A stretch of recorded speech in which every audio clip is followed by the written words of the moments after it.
qui accueillait les réfugiés tchadiens à l'époque. Donc, on est quand même très proche, et moi en particulier. Voilà, j'attire votre attention sur un point particulier. Je remonte à la Tunisie.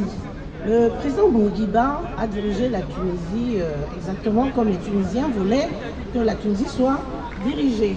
À un certain âge, il a commencé à perdre la raison et il avait des moments de lucidité, des moments où ça n'allait pas et ça a commencé petit à petit, jusqu'au jour où il a demandé le divorce après 50 ans de mariage avec sa femme et c'est ce qui a donné l'alerte.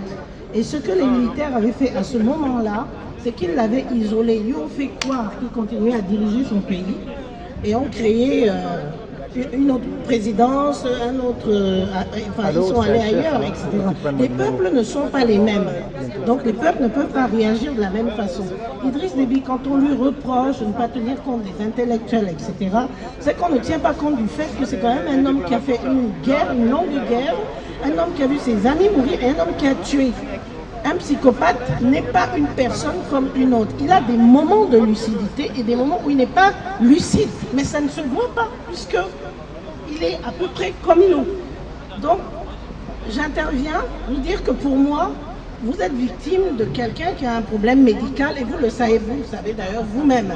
Et vous ne pouvez pas le traiter comme une personne normale qui refuse de faire ci, ça.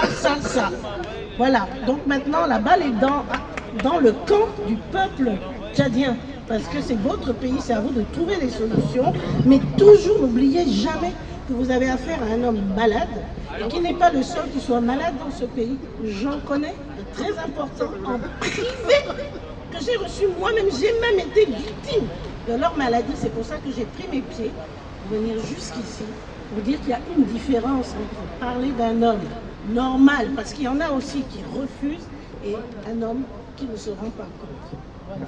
Merci.